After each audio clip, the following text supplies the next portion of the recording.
Hey everyone, I never thought I'd be typing this at 3 With my hands still shaking, the screen's glow casting long shadows across the room as if even the walls are leaning in to hear my confession. But here I am, spilling the truth I've been hiding from everyone, including myself. Stone vibrated at 2. Last night with those steamy, secret messages, and the silent signs of my cheating left me utterly breathless, heart hammering like it'd been caught in the act right there in our marital bed, his steady breathing just inches away. If you've ever wondered how a good wife spirals into something she can't undo, stay with me, because this is the kind of story that pulls you in close, makes you lean forward, wondering if you'd have the strength to stop it before the first crack becomes a break you can't mend. For the last 4 years my marriage has been a slow, colorless loop, the kind that wraps around you so gradually you don't notice until you're trapped in the middle of it. My husband comes home exhausted every evening, his eyes heavy with the weight of the day, and he kisses my forehead like it's a habit etched into muscle memory, nothing more, and falls asleep in front of the TV, the flickering light the only movement in the room while I clear the dishes alone. The sex stopped feeling like connection years ago. Now it's or mechanical, our bodies going through motions that leave me colder than before. I pay the bills, I cook the meals with care, I smile at his family dinners and nod along to the conversations, but inside there's this hollow ache that no amount of warfarin can fill. It feels like drowning in still water, the surface calm while underneath I'm gasping for air, for touch, for anything that reminds you you're still alive. The loneliness hits hardest in those quiet moments when the house is still and dim, left with nothing but my thoughts, wondering how we got here, how the man I married became someone I share a bed with but not a life with anymore. I tell myself I should be grateful, HES steady, reliable, but the craving for more, for that feeling of being wanted, alive, it grows stronger every day, like a fire smoldering under the surface. Asking myself if this is all there is to the life we built together, until the night my phone lit up and the first fracture appeared, shaking the foundation I thought was unbreakable. That's when Alex walked into my life at a mandatory work-off site 2 months ago, the kind of event I usually dread for its endless talks and forced smiles.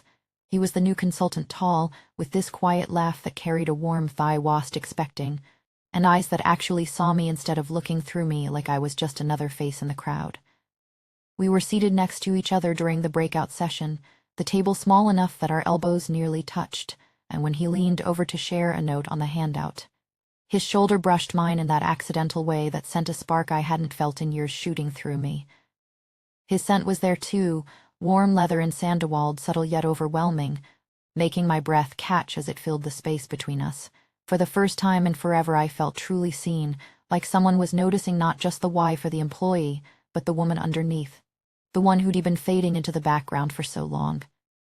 I sat there, pretending to listen to the presenter, but my mind was reeling from how close he was, how that brief contact made the air feel electric, heavy with a tension I knew I should ignore. I felt the shame rise immediately, my thoughts whispering that this was wrong, that I had a husband waiting at home, a life I was supposed to cherish, but the spark lingered, pulling at that hollow ache inside me like gravity drawing me toward the edge. My heart was pounding in my chest as I tried to focus, the forbidden framing of it all hitting me hard. I was married, he was just a colleague, yet that brush of his shoulder felt like the first crack in the dam holding back years of unspoken need. And as the session continued, his quiet laugh echoing softly when I made a comment, I knew this was the beginning of something that could change everything, the kind of beginning that leaves you breathless and terrified all at once. After the breakout session wrapped and the final panel ended, the hotel lobby buzzed with people heading out, but Alex suggested grabbing a quick drink at the bar downstairs. I hesitated for a split second, thinking of my husband waiting at home, but the pull of that lingering spark from earlier won out. We ended up tucked into a corner booth, just the two of us, the air thick with the scent of aged whiskey and faint cigar smoke from the night before. One drink turned into 2 as conversation flowed effortlessly. His knee rested firmly against mine under the table, the pressure steady and intentional, not shifting away even when the waiter passed by. That contact sent waves of heat straight down between my thighs, a forbidden throb I tried to ignore but couldn't deny, my body already growing slick with the first hints of arousal I hadn't felt in years. When he laughed at something I said, his hand grazed my wrist lightly, fingers tracing an accidental path along my skin that made my breath catch sharply. I didn't pull back. Instead, I felt my pulse quicken, my cheeks flushing under the dim bar lights that cast everything in a soft, intimate glow. His voice was low and resonant as he leaned closer, hanging on my every word like they were the most important thing he'd heard all day. The wall I'd built around my stagnant marriage began to crumble just a little more. The way he listened, really listened, made me feel alive, desired in a way my husband hadn't in years, my pussy pulsing softly with each shared glance.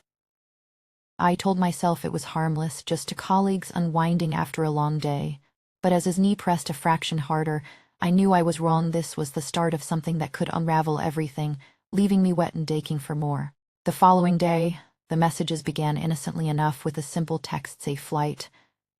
It made me smile despite myself as I boarded the plane.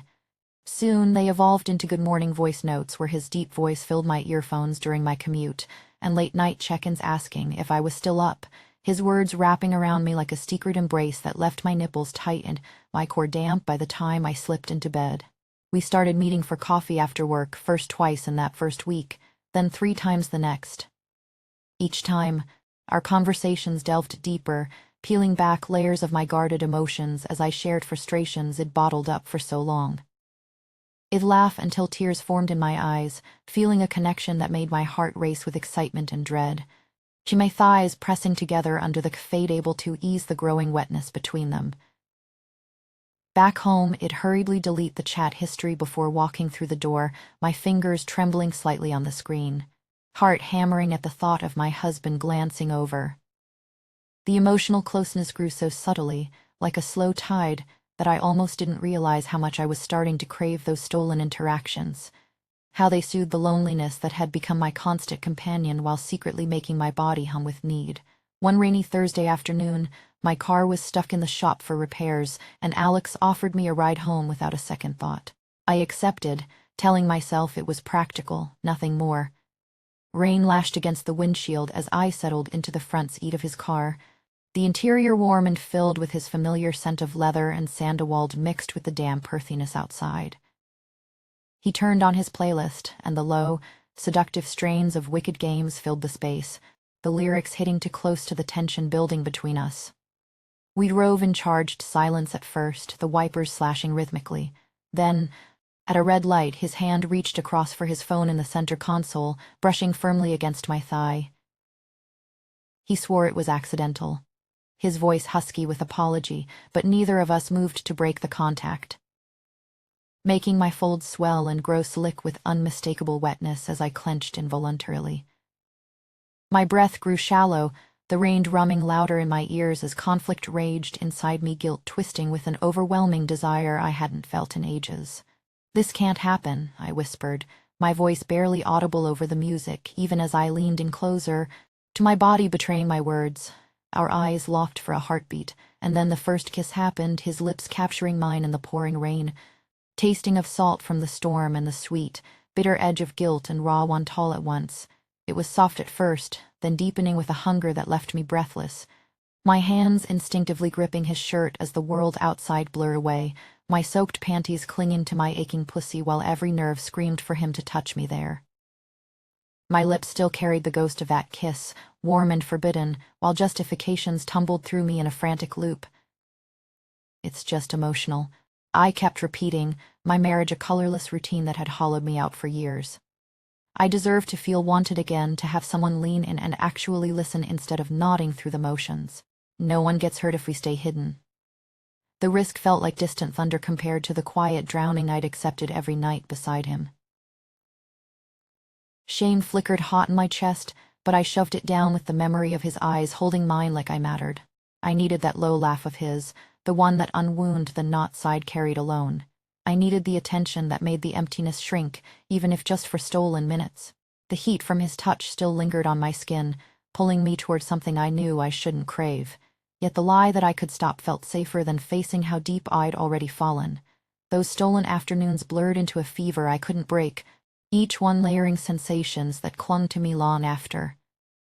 the faint scrape of his stubble along my neck when he'd draw me close in quiet corners, sending slow shivers that made my breath catch in my body, lean in without thinking. His leather jacket's warm, masculine scent wrapping around me like a secret when I pressed nearer, inhaling until it drowned out everything else.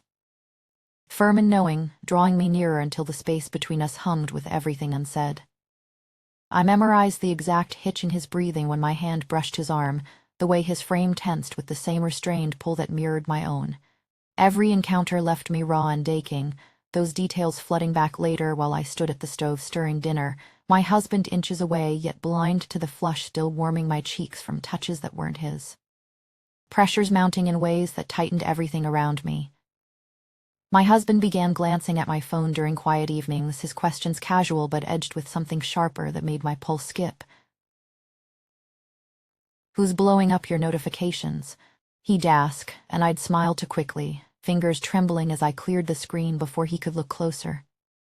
The two of us laughing like the rest of the world didn't exist, and the doubt clawed and deep, cold and relentless. What if one wrong glance connected the dots? What if this fragile balance shattered and I lost the life I'd pretended was enough? The guilt surged in waves at night, whispering how easily it could all vanish, yet every time it threatened to pull me under. His next message would light up my screen and yank me back into the current stronger than before. The stakes kept climbing, the pull between us only fiercer, until I was barely holding to live together without them tearing at the seams. Last night the house held its breath around us, the kind of silence that presses into close, and there I was lying inches from the man who still called this our bed. His breathing was slow and even, the way it always is after another long day of nothing changing, while my phone stayed dark on the nightstand like it had promised to behave. Then it vibrated once, sharp and low, cutting through the dark like a secret meant only for me. I froze, heart slamming so hard I was sure the sound would wake him, my fingers already reaching before my mind could scream no. The screen glowed soft blue against my palm, and there it was, his words burning across it, telling me he couldn't stop thinking about yesterday, about the way everything between us had hummed and pulled and refused to let go. I read it once, then again, the air leaving my lungs in one shaky rush that left me trembling under the sheets. My body answered before I could stop it, that familiar heat flooding in waves while shame clawed right behind it, whispering how dangerous this had become, how close the edge felt with him sleeping right there. The message sat between us like a live wire, everything it tried to hide suddenly pulsing in the dark, and I swear the room tilted just a little, the way it does right before you fall. My thumb hovering, every reason to delete it screaming louder than the ache that wanted me to answer. He was my husband's world away, and yet right here, the pull so strong it made my chest tight. Like gravity had shifted, and I was sliding towards something I couldn't name. The justifications I'd clung to all these weeks felt paper-thin now, but the hunger underneath them felt realer than anything else in my life. I told myself one more time this was the last boundary, that tomorrow I could still choose the safe path, but my fingers were already moving, typing the words that sealed everything. "Come over tomorrow when HES at work." I hit end before the fear could catch up, the little whoosh sound almost too loud in the quiet, and then the phone went dark again like nothing had happened. Except everything had. I lay there afterward with the screen still warm against my skin, the ache mixing with something sharper, something that tasted like both victory and ruin at once. The affair wasn't a secret anymore, not even to me. It was the only thing keeping me breathing. Now the morning light is creeping in undimmed, still wide awake, the phone tucked under my pillow like evidence I can't quite let go of. I feel devastated and alive in the same breath, the way a storm leaves everything wrecked but electric. I know this choice might unravel the life I spent years pretending was enough, yet walking away feels impossible when every part of me still hums with what we almost had in that car. In those stolen afternoons, in the messages that keep arriving like promises I never asked for. I don't want the pull to stop. So tell me honestly if your phone vibrated at Tua. With words that made the whole world narrow to just one name, would you have deleted it or would you have answered and let the fire take everything?